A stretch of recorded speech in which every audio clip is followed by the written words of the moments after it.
Hello, ladies and gentlemen. Welcome back to the Armchair Booking Wrestling Podcast. I'm your host. My name is Sultry.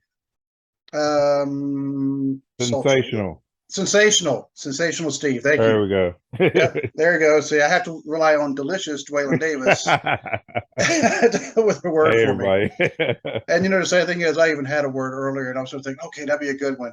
And I got to hear it, And it's told me, like, bloop. Yeah, because I just got home a couple minutes ago from band practice at my church because I play bass for my band at church, and I practiced, and I got back and then I just totally blanked. yeah, So oh well, it happens. At least I remember my name. I'm not hiding my own Easter eggs yet. right. So, but tonight we're actually going to cover something that we kind of touched on a little bit last episode, but we touched on the fact that we never touch on it, nor we haven't lately, and that is AEW. Because basically, there has been some things that have happened in AEW. We just really, it just hasn't. It's been overshadowed by all the the drama happening in WWE. Yeah, WWE's had a lot of changes here lately, and not to say that AEW hasn't, but it just hasn't been as this has been a company-wide shift in WWE. Yeah. With Vince McMahon stepping down, Triple H taking over, all the changes and everything in the product. But there's been some things that we'll discuss that's happened or is currently happening with AEW. And it's kind of ironic that 2 days ago they had their show in Cincinnati, and I wasn't able to go. Yeah. And because I actually had, let's see, Trey hit me up. Are you going? He goes, because Trey's a good dude. I'd love to hang out with him and his girlfriend Courtney. That'd be cool to hang out with them at an AEW show. Jamie from True Crime Cast, and Bless Your Hearts. He hit me up, or Bless Their Hearts. Yeah, he hit me up. Hey, are you going to the show? Because he was there. Because he and John both and their families were there. Oh man. So I would have actually got a chance to actually meet them, because we've been corresponding back and forth. And my son just has to interrupt now. I'm recording. Okay, you clean the litter box. I'll let you get the game here in a second. Make sure the door's closed. He came in to tell me he cleaned the litter box because I promised him I'd get him something about a Minecraft, something or another, after I'm done recording. But anyway, sorry about that.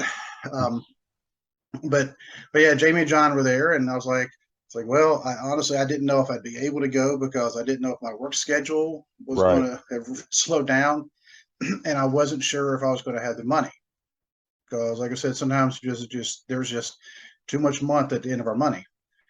Absolutely. Yep. Absolutely.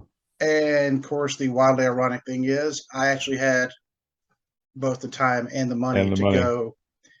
But by then it was sold out anyway. So yeah, so I was like, and Jamie and John, by the way, they actually got to meet Chris Jericho. Did they? They've actually been on his show. He's been on their show. That's actually where I heard of them, was off of his podcast. That's right. They actually, and they had, I didn't realize this, they had never met him face to face because he had actually arranged them to have promo tickets at one of the last times they were in Nashville. Because Berea, it's a couple hour drive to Nashville, but of course it's also about an hour and a half drive up to Cincinnati as well. But they actually got to meet him. Cool. And some of the dark matches, Nikki Victory was in one. Lord Crew was in one. Nasty Russ is in one. So they had NWF people in the dark matches, and I'm like, your friends talking about like the show of the year. And I'm just like, but I got to meet Jake the Snake and Kane and Baby Doll and Tatanka and all them, this past weekend. So I can't, you got to count your blessings. Right. Be thankful for what you have. Don't wish for something that you don't have all the time. Yep. Absolutely. But I even told Jamie, and I also told Trey, I was like, the next time I'm going to make sure I'm there. I don't care what's going on. I'm going to make sure I'm there.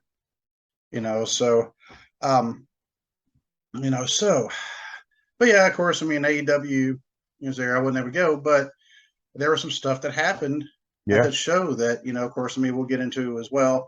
But first, I want to go ahead and give our contact and listing info. It's that time. Ta-da. If you want to email us, it's armchairbookingpodcast@gmail.com. If you want to get us on Facebook, facebook.com/armchairbookingpodcast. As you go there, give that a like. Joanne and I are the admins. I think you are still listed as an admin because Facebook has done some weird changes, and yes, I can't tell half the time what's going on with the actual pages. Yeah. But yeah, like I said, you facebook.com/armchairbookingpodcast. You can find us on Instagram @armchairbooking. You can find us on Twitter @bookingarmchair. You can find us on TikTok @armchairbooking. You can find our merch. Speaking of which, merch is tpublic.com/user/armchair-booking-podcast, where you can get. I received a shipment today. This is the long sleeve. For those of you on video, you can see this. On audio, you just have to take our word for it. This is a long sleeve black T-shirt with the logo with the red letters and white ring, which is the one you should actually see.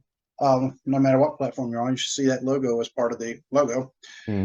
Another long sleeve T-shirt, only this one has the white letters, red ring, so the opposite colors of the other shirt. This one, just looks sharp. It really does. The way it stands out. So, and because it is getting cold, and I'm in Ohio, because Ohio just gets cold during the wintertime, I got myself a hoodie. There you go. Yep, with the white letters and red ring. And I already tried it on, and it fits really good. And for Halloween, I'm pretty sure it'll be a little chilly outside. I'm going to wear this. I'm going to wear one of them masks, and I'm going to carry one of them belts. There you go. And if I can find somebody else to do it with me, they're going to be wearing the other mask and carrying the other belt. The other belt, yeah. So, but there we go. If you want to find Dwayne on Twitter, just go to @fat_daddy73. You can also find his social media, Big and Fat, on TikTok and on YouTube. And you can find my other podcast, The Cubicle Chat, on just about any audio platform there is. You can find our video here on YouTube. It's the only video platform I know that we're on. All the audio platforms, just about any audio platform you can think of. If we're not there, let at least one of us know. Let both of us know. Let somebody know. Call the news. Let them know. We're not on there, so we can do what we can to get ourselves added. Yeah. Kind of in a weird order, but did I forget anything? Nope. You got it all. Cool. So y'all don't get, Dwayne has a checklist. He's looking going, yep, there it is. So, all right. So AEW. And I know you've actually had a chance to catch more AEW lately than I have. I've seen the news, but the news has been pretty interesting. Some people have complained that the shows have not been as good as normal. I think AEW set a high bar for themselves with their weekly television show. So I feel like people think if they don't just have, an exceptional show every week, then it's automatically a bad show. I think they've consistently put on a good wrestling show, each week. Some weeks are better than others. That's any wrestling show. That's whether you're WWE, New Japan, Impact, whoever. Every show is not going to be the best show you've ever seen. That's impossible. It's impossible. You can't keep that level. But it's been good stuff. Hangman had that exceptional promo last week. Had an excellent match with John Moxley this past Tuesday.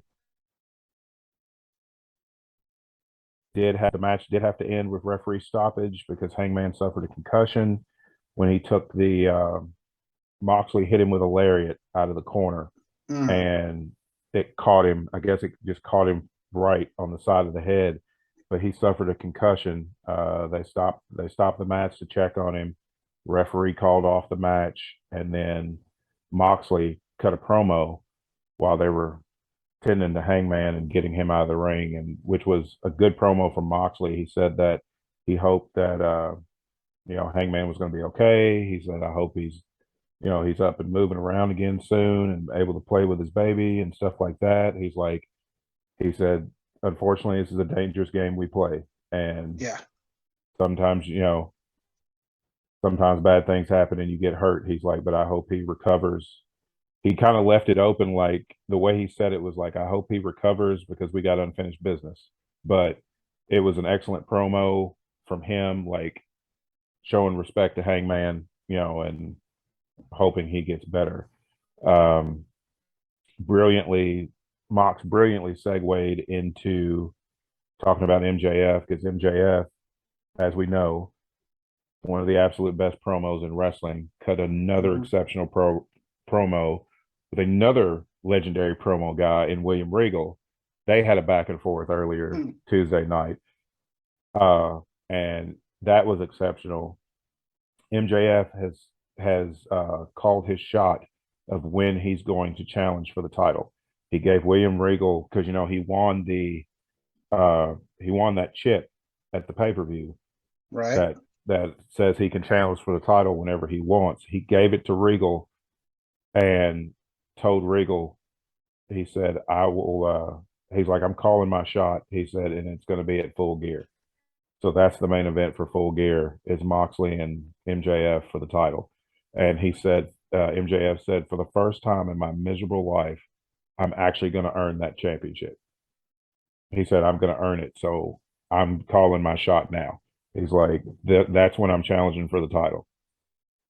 Because Regal cut, like they were talking about when MJF had a tryout for WWE. And he was only 19. And Regal's like, you're too young. You need more experience before you come here. And, basically telling him, you need some more experience under your belt before you enter this machine. Because if you don't have that experience, you're going to get ground up. And Regal's like, he said, if you want to be the devil, because MJF has said, unfortunately, he's like, I have to be the bad guy, so I have to be the devil. And William Regal's like, well, if you want to be the devil, then you have to take out a devil. And he turns his back and he's like, and you go right ahead and do what you have to do. And then MJF didn't do it. And Regal's like, you still have a lot to learn about being a bad guy. And then just walks out of the ring. And that stuff like that people don't give AEW credit enough for is talking people into the building. I feel like right now AEW is at the top of their game with wrestlers being able to talk people into the building to see a match. And that's been one of the most important things in wrestling since we were kids. Like, how do you think Dusty and the Horsemen and Paul Ellering, because he was he did the talking for the Road Warriors, they talked people into the seats. Yeah. They talked a good enough game that you're like, okay, let me see what this guy's going to do. That's what the AEW guys are going to do.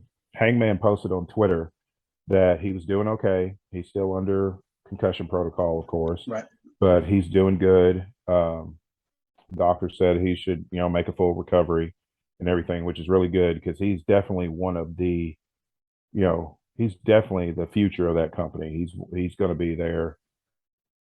He's going to be carrying that company on his back for a while. Yeah, and it sure won't be CM Punk right now, or the Young Bucks, or now there is Omega. Yeah, Punk is still suspended. Ace Steel got released, and they said Ace Steel was shocked that he got released. Dude, you bit somebody. How are you shocked you got fired when you helped instigate this altercation between Punk and the Elite, and then you jump in the brawl and you bite Kenny Omega? It wasn't even his fight, and he jumped in. Yeah, it wasn't even his fight, and he jumps in because him and CM Punk are friends, and it's like, okay, and it's like, you're an official, you're a company official, you've got to conduct yourself better than that. You especially can't be running around biting one of the executive vice presidents. How are you going to keep? How do you think you're supposed to keep your job when you're biting one of the EVPs? You're biting somebody like you're on the playground in second grade, fighting over a ball. Or you're Mike Tyson. Yeah, or you're Mike Tyson, but it's Mike Tyson. So that's Mike Tyson. So I can let Mike. He shouldn't have done it, but I'm not going to tell him he should have done it. And it is one of the things. Yeah, like I said, it's all fun and games till somebody gets punched in the mouth. And exactly.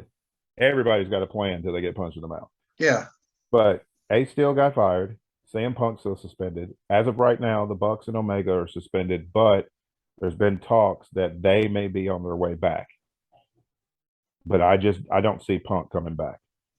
No, Especially not in a wrestling capacity. There have been rumors that he may end up having some sort of office job within AEW, but I can't. Punk's not an office guy. Punk's not an office guy. Nobody. Here's the thing: he has lost all respect from that locker room. Mm-hmm. With his behavior at that media scrum, he lost all respect. With his behavior at the media scrum, and then his behavior getting into it with the elite, physically, he has lost all respect of anybody in that locker room. Nobody's going to listen to anything he has to say because he's just coming across as a disgruntled old man. Yep. Is how he's coming. And he's not old, but as far as wrestling goes, he's in his mid 40s. Mm-hmm. He's old as far as wrestling goes. He's just coming across as a disgruntled old man. The 7 years off, like people can take time off and be able to come back. Edge has done it. You know, people have been able to do it. Punk hasn't been able to do it. Punk had a decent run, but you could tell the longer it went, the more his body was falling apart. It's just sometimes it's just the game catches you. Yep. And you just got to know when to say it's enough. And I had a good run. Let me bow out gracefully instead of this still new company. They're only 3 years old. They're a little over 3 years old. Which is wild. Which is crazy. But they're only 3 years old. They put the title on him twice. And he's been injured both times immediately after winning the championship. I mean, he has a total of 8 days as champion over 2 reigns. Wow. Tommy Rich, at least one of his reigns, or his one reign was at least a little bit longer than one of CM Punk's reigns. And Tommy Rich only held the NWA World title for like 4 or 5 days. Yeah.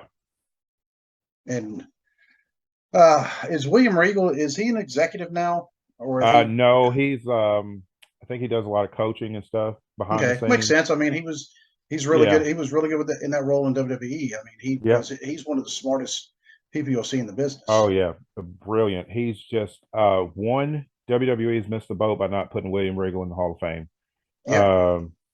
William Regal had his personal issues, and yes, that derailed his career some, but he was able to come out the other side. And you want to talk about a bad guy? For me, there is a short list of amazing villains in wrestling, and Tully Blanchard and William Regal are the top 2. There you go. For people who are just on audio, Steve is holding a pair of brass knucks, and that is a William Regal calling card right there. And he even said that in the promo. He said, "I didn't hit people to cheat." He said, "I didn't use the brass knuckles to cheat. I used brass knuckles because I just liked hitting people." Yeah, the power of the punch. Yeah, he said, I am a decent villain. He's like, you step between the ropes, you're fair game. Mm-hmm. But I would never attack an announcer because, like a couple of weeks ago, MJF shoved Tony Schiavone to the floor, and he's like, you never touch somebody like Tony Schiavone. He said the man is a legend as far as wrestling broadcasting goes. Yeah, he is owed respect. He said he is not a competitor. He's like, if that's a competitor, all bets are off. You do what you have to do. But not a Tony Schiavone or a Jim Ross or Tony Schiavone is in his early 60s. Jim Ross is almost 70. Yeah. And because MJF was getting in the ring and Regal had pulled out the knucks, and MJF's like, you don't need the brass knuckles. I'm just here to talk. And Regal's like, okay. And he slides it into his like vest pocket, but he's like, I got him right here just in case. But AEW is still, in my opinion, they're still putting on a good wrestling show. I think they need to figure out what they're doing more with Ring of Honor. I feel like Tony Khan is still doing a juggling act with that. They're still getting the focus because right now Wardlow and Samoa Joe have been a tag team. They've been feuding with the Embassy from Ring of Honor. Samoa Joe is still the Ring of Honor World Television Champion. Daniel Garcia is the Ring of Honor Pure Champion. Chris Jericho is the Ring of Honor World Champion, Yep. which is Jericho's 8th world title. And if I remember, the only man to ever hold WWE, AEW, and Ring of Honor World Championships. And I guess technically he held WCW's And WCW. He won the undisputed one. Yep, he was the and he had beat The Rock for the WCW title before they had merged the titles. So yeah, WCW champion, WWE champion, AEW, and Ring of Honor. He has a gold record. Yeah. And has a gold record on top of that. Yeah. A lot of people have complained when Jericho won the world title, the Ring of Honor world title, just like they complained when he became the first AEW world title. If you're trying to get a company off the ground, you need somebody that has name recognition, that people are going to know. Even a casual wrestling fan is going to know who Chris Jericho is. Mm-hmm. They know the name Chris Jericho. They're trying to secure TV rights and stuff for a Ring of Honor show. What better way to get eyes from TV executives, fans, whoever, than to have somebody like Chris Jericho as the world champion of your organization? Yeah. It's different. People are like, well, you can't say that, Goldberg or Edge or older guys in WWE shouldn't be champion, but Chris Jericho's champion. Chris Jericho's bringing things to the table. Mm-hmm. Chris Jericho's bringing eyes to the product. Bill Goldberg is not doing anything but lining his pockets. Edge is not doing anything but lining his pockets. It's completely different than when these guys work. And Jericho's on TV every week. Unless he's touring with Ozzy, he's on TV every week. These guys over here are in and out. So Jericho is still doing his part to help put over younger, up-and-coming talent and keep fresh eyes on AEW and potentially Ring of Honor. And Jericho, I mean, he's wrestled all over the world. He started in Canada, then he was down in Mexico, then he went to Smoky Mountain, then he went to he's been ECW, WCW, then WWF at the time because they had the whole Y2J thing. And and like you said, I mean, he's on TV almost every week, unless he's actually on tour. Sometimes even on tour, he still manages. Yeah, he manages to make those TV dates in between tours. But look at Chris Jericho. He has won gold everywhere that he goes. I understand it's predetermined. Bookers decide who's going to win championships. I get that. But what does it say about Chris Jericho that everywhere he's ever gone, the bookers have been like, we need to put the belt on him because, and it doesn't matter what belt. He was a world television champion in ECW, multiple-time cruiserweight champion in WCW, world television champion in WCW, won every belt there was to win in WWE, leaves WWE, goes to New Japan Pro Wrestling, wins the Intercontinental Championship. How many guys, they call it gaijin, how many gaijins, which are non-Asian I wrestlers? know. Oh, I definitely. I lived in Japan 4 years total. Exactly. I definitely know what a gaijin is. Exactly. But how many gaijins come in and win a top prize in New Japan, like their first time there? Like Chris Jericho walked in and beat Naito for the Intercontinental title, like his first match in New Japan. That says that, to me, that speaks volumes of the faith that promoters have in Chris Jericho, Chris Jericho's name value. Just to me, Chris Jericho still has a bigger name value at 50 years old than Brock Lesnar does. Yeah. Because Brock is very hit or miss. If Brock feels like working, then he's going to give you good stuff. Now, lately with the Cowboy Brock stuff, you can tell he's having a good time and he's feeling like working, but that wasn't always the case. Jericho's going to give you everything he's got every single time. You can always tell Jericho's never going to phone it in. At 50 years old, he knows he can't do all the high flying stuff that he used to. He's 50. Knees are bad. He's not getting the spring in his step that he used to be able to do. which is the reason why he started using the Judas effect as a finisher, because a spinning back elbow is still going to put somebody down. That's a legit move. It's a legit move, and he doesn't have to do like the lion salt or the top rope drop kick that he used to do and all that stuff. All he's got to do is catch his opponent slipping and hit him in the mouth with a back elbow. And done. And it's done. Yeah. That's how he beat Dalton Castle this past Tuesday.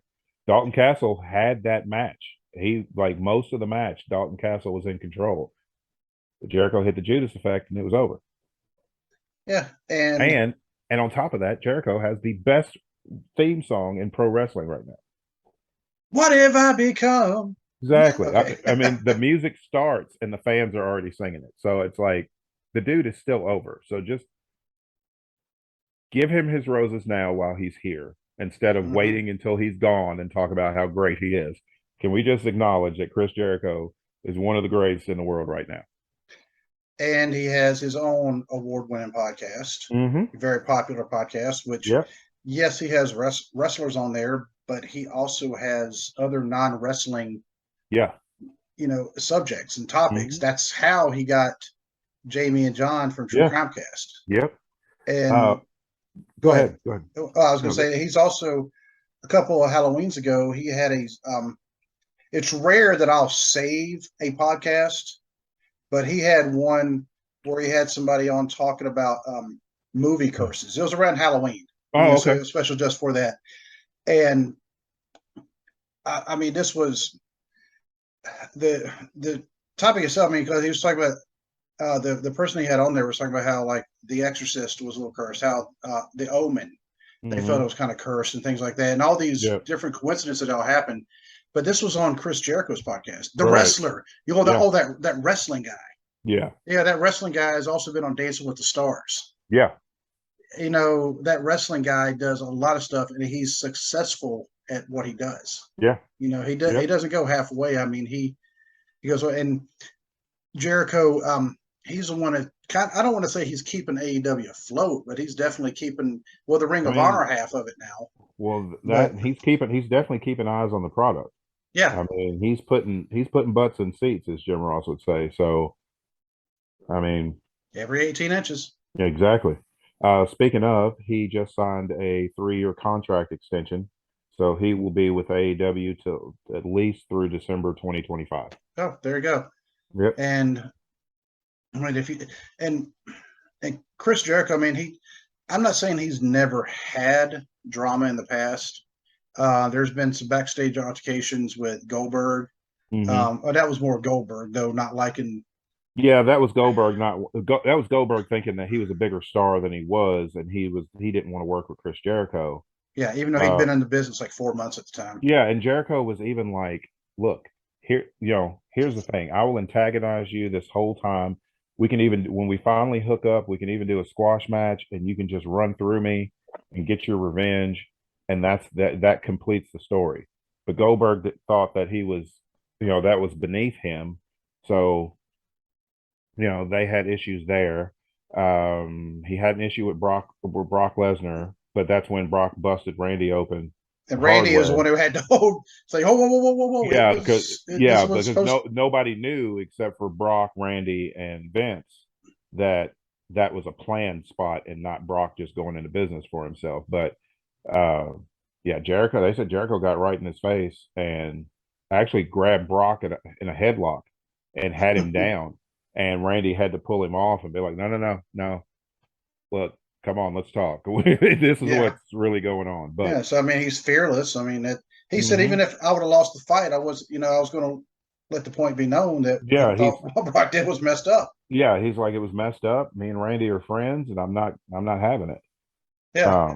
But Jericho is legit legend and should be in every Hall of Fame that he can absolutely be in when the time comes.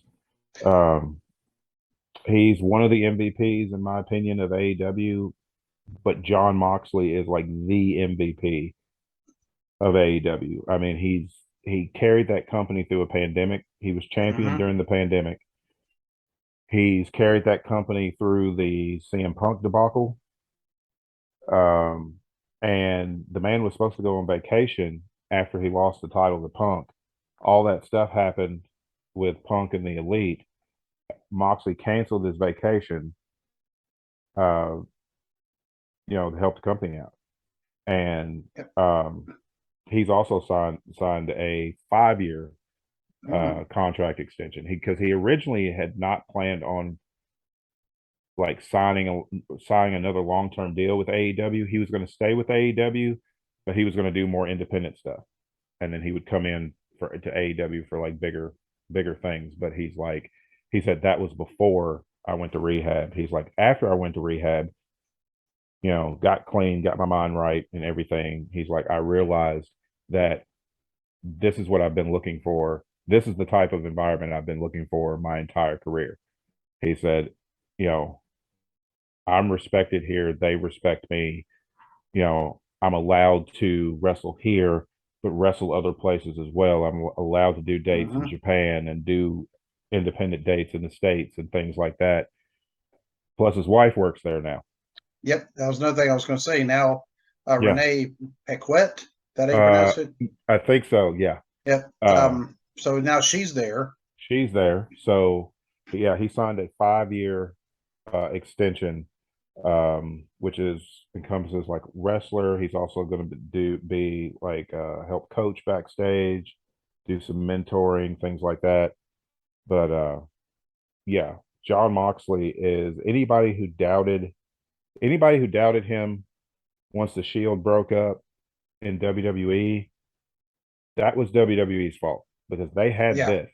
They had this on their books. They had this wrestler on their books and did not know how to book him. Did not know how to book him properly. Because you look at Dean Ambrose and Jon Moxley are night and day characters. Yeah. Because the Dean Ambrose character, I mean, to be honest with you, I mean, it was getting kind of annoying. It was very annoying because instead of booking him like a psycho, like where he was just like unhinged and was willing to do anything to win, they booked him as comedy relief.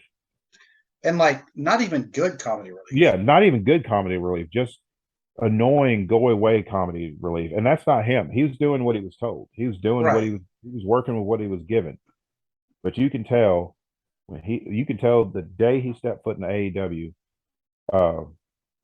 when he attacked Jericho and Kenny Omega at the first Double or Nothing, you could tell it's like, finally I'm able to be who I've always wanted to be. Yeah, he didn't come in there wearing a fur coat and a gas mask. No, he did not. He came in and beat the crap out of people. He is as close to Steve Austin as I feel like we're ever going to get in pro wrestling. Yeah. And because without copying Steve Austin, because I don't feel like Moxley copies Steve Austin. He just has that same rebel mentality where I'm going to do what is necessary to win. If you don't like that, I don't really care. And I know Tuesday night, I mean, that was his night because they were in Cincinnati, his hometown. Yeah. And I mean, and he loves going to Cincinnati. Oh, yeah. I guess somebody has to. Excalibur said that the arena that they were in, he worked there as a teenager, working security. They weren't in Heritage Bank Arena. I cannot think of which one they were in. Well, that's what it used to be called. It's called something different now. Oh. It was that arena, but it's called something else now. Or is it Heritage Bank Arena now? I think it is Heritage Bank. Well, okay, maybe they were there because I know the first time the Heritage Bank Center. Yeah. Okay. Yep. Yeah, that's where they were at because Excalibur went through the different names of what it used to be called. But it's Fifth Third Arena. It was Fifth Third Arena just a couple years ago. Yeah. Yep. And but when he was, they said Excalibur said when Moxley was 16, he worked at that arena during security. Okay, I've seen a couple of WWE shows there. I saw Disney on Ice there a couple years ago.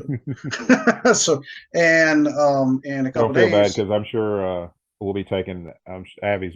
I'm sure we'll be taking Abby to see that because I think Hope wants to take her. I mean, I'm not real big into ice skating. You know, I'm not either, but the look on her face will be worth the price. Oh yeah, And it's Disney. I mean, I Yeah, like Disney. I mean, we're a yeah. whole family of Disney nerds, and of course my daughter, she's down there working at Yep, Disney, even though next yeah. week she's actually going to be here for a couple of days, That's right. Yeah. so that's why we won't be able to record Monday, Yep. because I'll be down at the airport picking her up when we're normally recording. Right. This Saturday at that very same Heritage Bank Center, Kevin Hart's going to be there. Oh, okay. Same night, Saturday night's main event is going to be up in Dayton at Wright State at the Nutter Center. Cool. And I'm probably not going to go to that because my son, I'd rather go with him. I don't want to go by myself. Yeah. I like taking him to things like that. But he won't be able to go because there's something else. They've already got plans. And I just found out about it today. And I'm like, all right. And I saw there's plenty of seats still available. So, I mean, they didn't do a lot of advertising for it. But yeah, back to AEW. With Moxley being, because Moxley is the champion now. Yep, he is the first 3-time AEW World Champion. And think about when everything he's accomplished, since he came out of rehab. And like you said, I mean, he came out focused. Yeah. With wife, brand new baby, and he got himself straight. Because I mean, I've just living here, I've actually met people who have met him, or the whole thing. I know somebody who knows him and knows it's the whole Kevin Bacon thing. Yeah. And there was not a lot of good people were saying about him as far as him as a person. Yeah. So, but he's even said, when he was growing up, I mean, he wasn't like living on the street, but he was pretty close to it. Yeah. Yeah. He said he had, he had a pretty rough home life, and then ran the streets a lot and stuff, and just, stayed in trouble. But, it's always good to see somebody who comes up like that and they are able to turn their life around, especially like, and you can tell he just loves professional wrestling. He loves being a wrestler, and he's getting to do that. He's not being a sports entertainer or any of that. He's getting to be a professional wrestler the way he wants to be a professional wrestler. And I think AEW, they give them more creative liberties. Mm-hmm. Yeah, they may say, here's a bullet point. Here's a couple bullet points I need you to hit because we're trying to, trying to push this next show or whatever. Yeah. Or we're trying to, but you say what you want, just make sure you hit, these bullet points. Whereas WWE, here's your script, memorize it, by 3:00 this afternoon. Yeah. And your other guy, hopefully they got theirs memorized. And then if you screwed up, well, I don't know what to tell you. Yeah, I don't know what to tell you because this is the script. Yeah, I feel like they get a lot more freedom. I know they've been told to tone the language down some, which I get that. I mean, you got corporate sponsors and things that you kind of got to placate, but they still have some of the cussing in there, which personally I'm fine with. It gives it to me, as long as you don't as long as every other word is not, cussing, which I cuss. I'm not trying to be a martyr or anything, act like I don't cuss, because I absolutely do. Probably more than I should. We turn these microphones off and yeah. I mean, just turn the microphones off, or I'm texting, or we're texting or whatever. That's a different thing. But but during the show, we keep the language clean. Friendly. I mean, and we've talked about why, Yep. But that was our choice. I mean, we decided, we both agreed on that a long time ago. So, but when the microphone's off, well, it's fair game when the microphone's it's fair game. But I get them toning the language down. They still have a little bit of language. For me, that's fine because it gives it that more realism, more of that gritty feel of, like, sometimes when they swear, it's like this is what people would actually say if they were mad. If they're especially in a fight. Yeah, if they're in a fight or they're in an argument with somebody, this is how they would talk. They're not going to say sucker and succotash and none of that crap that Vince was having Roman say. It's like, no, they're going to cuss. If they're mad, they're going to say some cuss words. So I get not getting overdone with it, because if you do it too much, then it doesn't mean anything at all. But I think they found a balance to where they've toned it back, but they're still able to use it, and it still has some effect. And like Eddie Murphy said in Raw, which is over 30 years old now. You want to feel old? That's crazy. Yeah. He said, you can't give no curse show. Yeah. And, which is, and if you've never seen that, go watch it. Yeah, absolutely Yeah. go watch it. Yeah, that Don't, was yeah. don't watch it with your kids, but go Don't watch watch it with the kids. But yeah, go Oh, watch Eddie Murphy. Go watch Delirious first, then watch Raw. watch Delirious, watch Raw, also watch Richard Pryor live in concert. If you want good, definitive, but raunchy comedy, watch those. And then throw in some Robin Williams too. Yeah, yeah. Who was a lot dirtier than people think. Yeah, Robin Williams was very dirty. Yeah. Also, throw in some Bob Saget. Yeah, I was about to say the same thing because he was. Because the dude you saw on Full House is not the dude you see on stage. No, it was not. And he is hilarious. Oh, he was. Actually, so was Dave Coulier. Yeah. Yeah. So, but anyway, before we go down a rabbit hole of comedy. But I think AEW's in a good place. I mean, they've got the Trios Championship, which right now is Death Triangle, which is Pac and the Lucha Brothers. They've got several, Trios teams, so the titles will make sense. It's not like how WWE does with their tag division and like, oh, we've got tag team champions, but nobody to challenge for them. So yeah. Orange Cassidy just won the All Atlantic Championship. He had been feuding with Pac, and that's Orange Cassidy's. I think they said that when he beat Pac, that was his 83rd win in AEW. Okay. And that was his first championship in AEW. And one of the things I did hear some criticism talking about AEW, and one of the things is, well, it's been said they have too many titles right now. Well, a lot of people are adding the Ring of Honor championships into that, and it's like those are not AEW championships. Those are being shown on television because Tony Khan owns both companies, and he wants to make sure Ring of Honor is represented on television. Exactly, trying to get cross promotion there. Exactly, that makes sense. But if you cut out the Ring of Honor titles, you cut out the Owen Hart championships that Britt Baker and Adam Cole won because they're never going to get defended anyway. They're like trophies. Right. You have the AEW World Championship. You have the AEW Women's World Championship, tag titles, trios titles, TNT Championship, TBS Championship, All Atlantic Championship. They only have 7 championships. Okay, and 2 of those are tag team championships. Yeah, 2 of those are tag team championships. So you take those out, there's 5 singles titles. 2 of those are women's. Yeah. And the other 3 are men's. Right. So it's a good ratio. Well, and they also have the FTW championship, which is actually not an official sanctioned championship. It's never been sanctioned anywhere. So it doesn't really count. Right. I mean, it gets defended and everything, but it's not technically on the books. So yeah. So yeah, you take out the tag titles, they have, 2 women's championships, 3 men's championships. It's like, I don't really see the problem. And right now, the women's champion, I just heard this, Jade Cargill had her belt stolen by Nyla Rose. Nyla Rose took the championship. It's been fantastic. I love Nyla Rose. Nyla Rose attacked Jade Cargill, took the championship, and is now calling herself the TBS champion and is defending it like she's the champion. She defended it against Anna Jay on Rampage this past week. But Jade Cargill said that she told Tony Khan, she cut a promo on Dynamite, and she said that you either have Nyla Rose bring me my belt back, or I'm gonna hijack Rampage for the whole hour until I get my property back.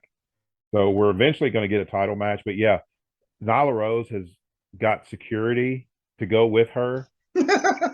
She's like, you got to protect the champion. She's going all in with this, and it has been fantastic. She's been at like autograph signings and stuff with the belt and her security team. Oh, that's awesome. And it's been great. But yeah, Nyla took the belt. She even changed her Twitter handle to TBS champion. I mean, she is like, fantastic. That's awesome. Anybody who does not follow Nyla Rose on Twitter, you're missing out because her I Twitter is great. I thought I did. I'll have to check it. It's fantastic. And that is so, you don't see that one being pulled off very often. But the last one I could think of who did it was Arn Anderson. Yeah. When he had the TV title, he was defending it. Yeah, he was defending it, and like I think it was Bob Caudle was like, you're not technically the world television champion. You didn't actually win the championship, and he's like, what do you see, Bob Caudle? Is this not the World Television Championship? Because the last time I checked, possession was 9/10 of the law. So I have the belt, which means it's mine. So I'm the champion, and I'm going to defend it until Dusty decides he wants it back.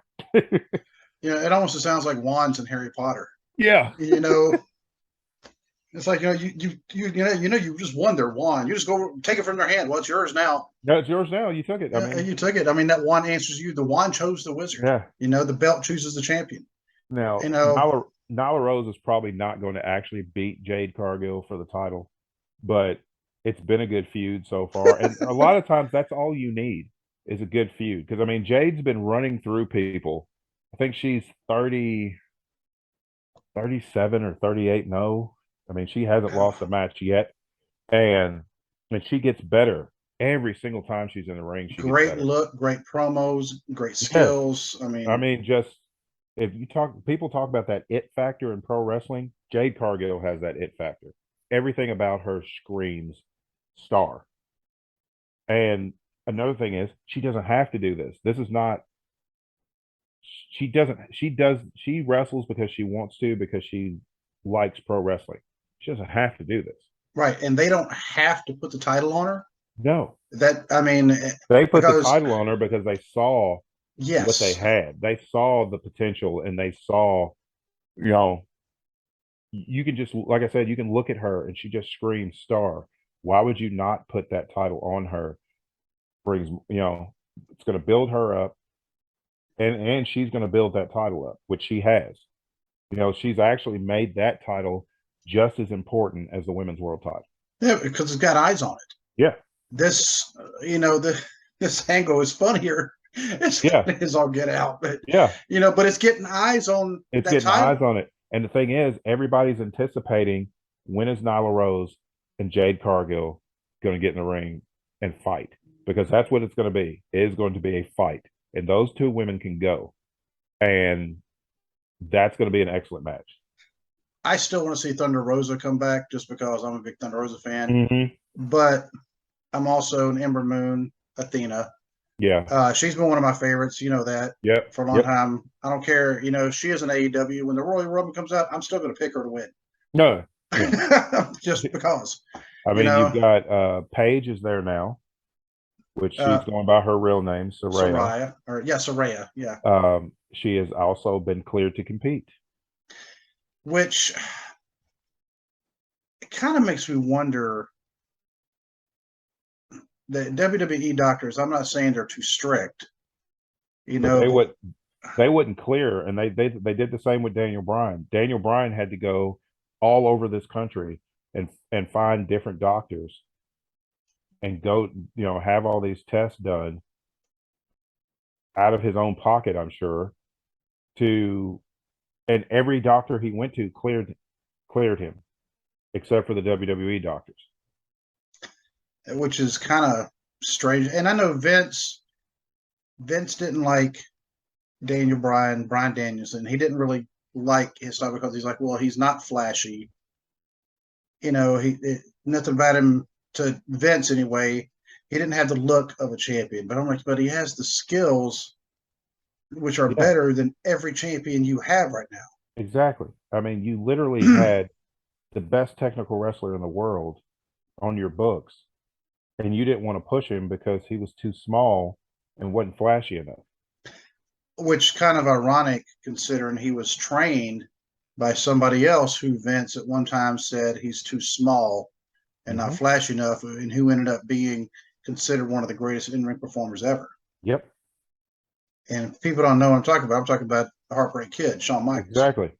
And it's like, I don't understand. I mean, I'm glad Vince is out of power, because I don't understand how you look at Bryan Danielson and just be like, nah, he wouldn't make a good champion. Yes, he would. Yes, he would. Everywhere. Yeah.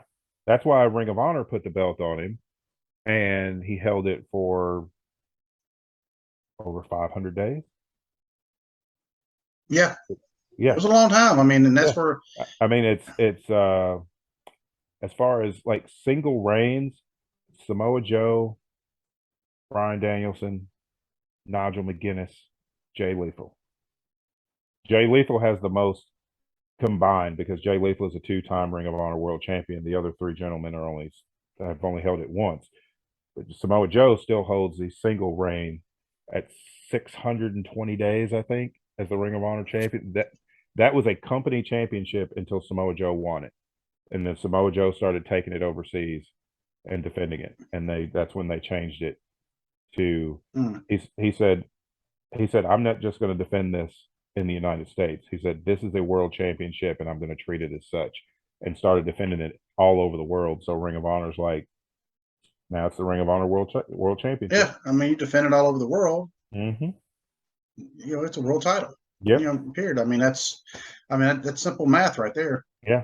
And but you know who would know all the answers to these questions? Ted. Ted would know all the answers. Yes, he would. Because Ted is our podcast guru. He really is. He's everybody's podcast guru because, man, if you look at, he has been so supportive of us amongst others. I mean, and whenever he tweets about us, I mean, I feel like, man, he's given all his attention. He's like one of the people that gives a speech. There'd be 300 people in the room. All 300 feel like he's talking directly to them. Oh, yeah. Yeah. You know, because Ted is that good. Yeah. And I mean, he supports like every pod. When you look at his tweets, I mean, it's hard to keep up with all the ones. Yeah. I try to go and follow all the ones that he puts, in his tweet, and it's like, man, there's a lot. He's pushing a lot of our podcast, and I mean, not just ours, but I say ours as a community, and we, I don't want to speak for everybody else, but I know I can speak for us. We greatly appreciate it. Yep, that's why we've had him on our show. We've been on his show, and also, I mean, he and he was the one who contacted us and was like, "Hey, I like your show," and but he's award winning, #1 in Antarctica, trending on MySpace. He's about to do an autograph signing tour in Antarctica. They're trying to figure out the logistics of it. Yeah, and if you don't believe it, then you got to prove it. You got to prove him wrong. Prove he's not doing that. But he also turned us on to Wrestling with the Truth, another podcast, because Ted's the Hill Truth. Then we have Wrestling with the Truth. Right now, we are trying to work out something where we're going to do some cross appearances. Yeah. And this is going to be weird because we're going to have, if all three of us, and I mean me, you, and them, if all three of us are on at the same time, we're going to have an episode, at least, we'll say 2 because they'll be on ours, we'll be on theirs, across 3 time zones. Yeah. So, because they are in Nova Scotia, which means they are in the Atlantic time zone. They were saying that on, I think it was either their podcast or somebody else's podcast, because I think them and Ted, they're all part of the Botch Spots of Chair Shots. They're part of that. Okay. Which we need to get with those guys too to try to get some cross promotion, because there's all these knowledgeable wrestling people out there that once you start podcasting, all of a sudden they all start coming out of the woodwork. Like, wow, these are my people. Yeah. Wow, this is awesome. And you just have to go just check them all out. But yeah, Wrestling with the Truth, that's another really good one. And but yeah, they were mentioning that the other day being on the Atlantic time zone, and I was like, oh wow, because we don't think about that one because we're like Eastern. Okay, that's when we stop. Yeah. But no, there's more. Yeah. So we'll have to definitely get that one planned out to where it won't be too early or too late. Yeah. For any of us. But have I missed any good shout out podcasts? I don't think so. I think you covered everybody. Yeah. Yeah, definitely go and check all those out. Great shows. And you want to talk about some knowledge, all of them. All of them. Yeah. Because I feel Dwayne and I, we know a lot. And then we start listening to other ones. And it's like, oh, I didn't realize that. And I love listening to other podcasts because it's like I'm just a wrestling nerd, and the more I learn about wrestling, the more I appreciate it. So if I can learn some stuff from somebody else that I didn't know already, then I'm all for it.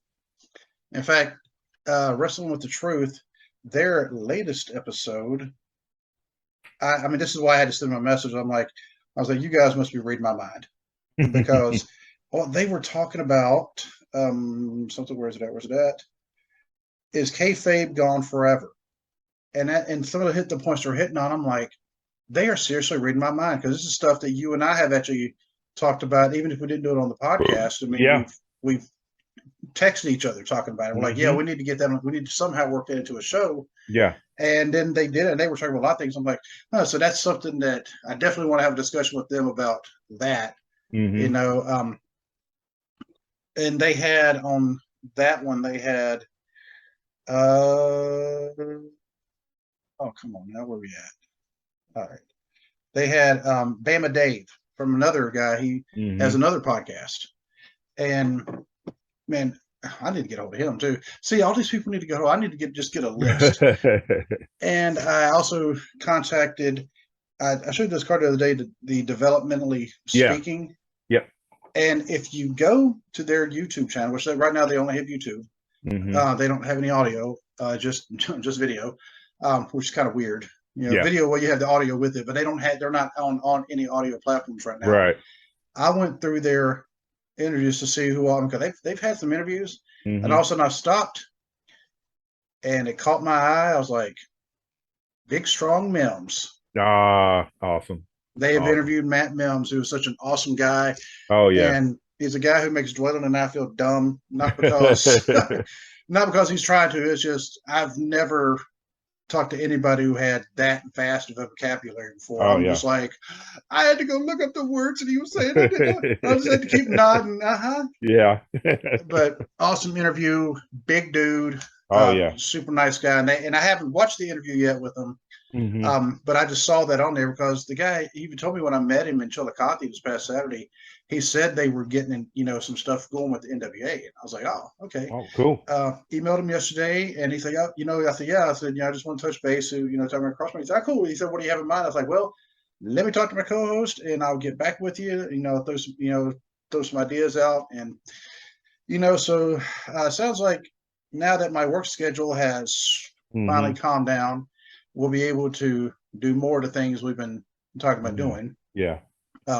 Although next week and the week after, the Mondays are shot. Mondays don't happen. But maybe after that, maybe like getting into November, though, maybe we'll be able to. Yeah. And in fact, November, I know we're going to be on Wrestling with the Truth because we're already figuring out a date for that. Yeah. I'm not going to make any concrete dates right now because, really, that's their show, and I don't want to say a date when it's their show. Then I'm wrong. I'm like, sorry about that. Yeah.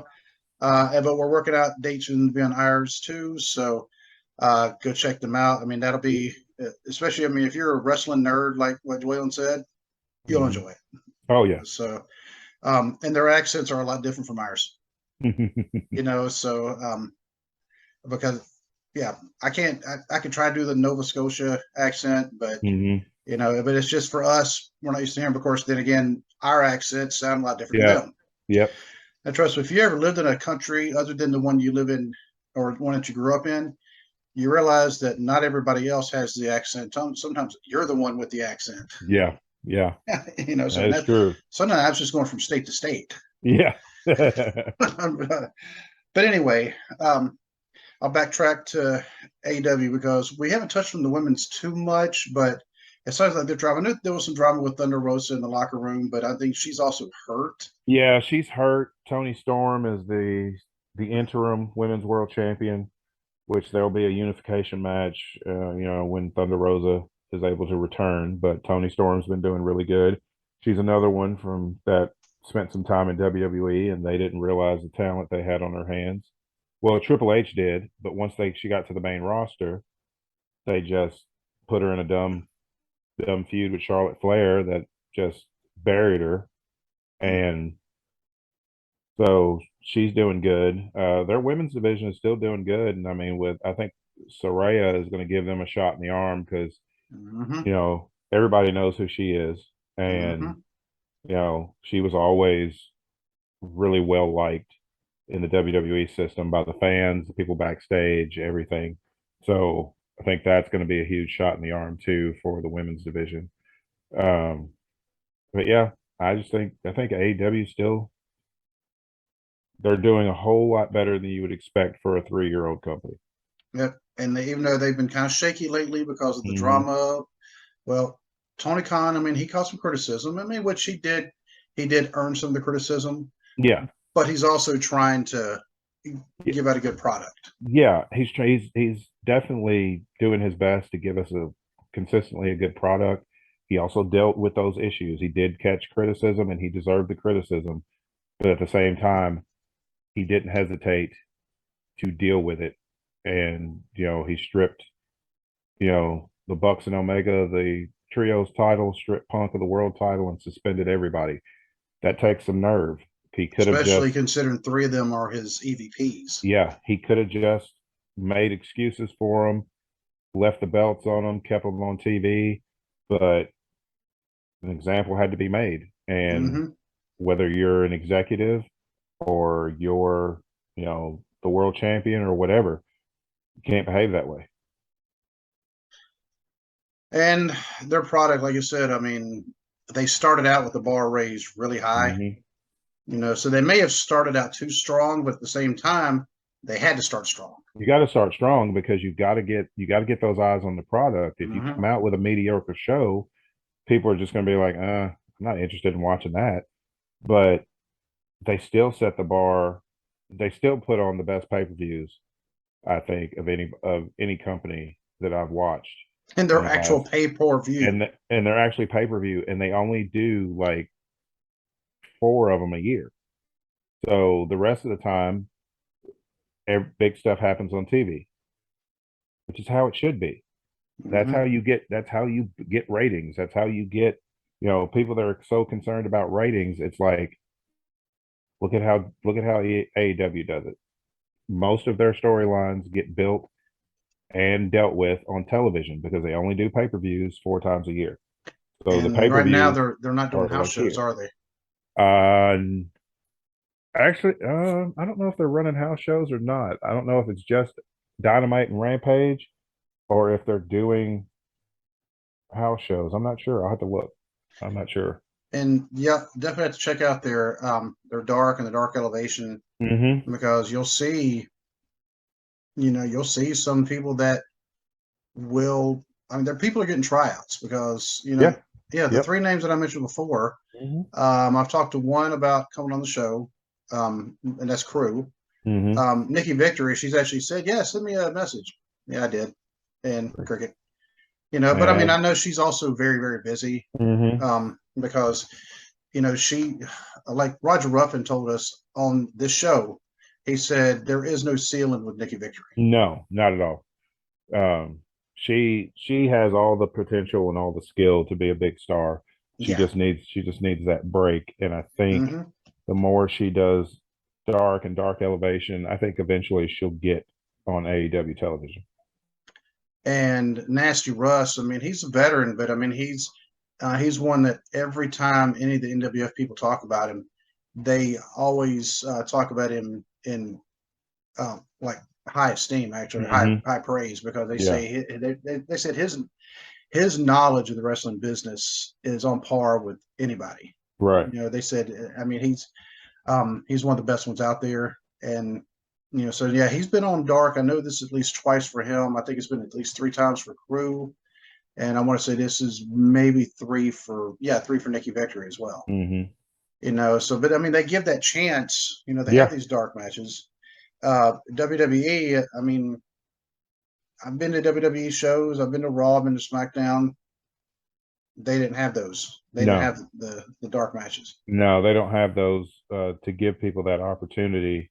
And I just think that helps. People can complain all they want that AEW hires too many people, but it's like you've got to be able to shuffle people in and out. And look what happened.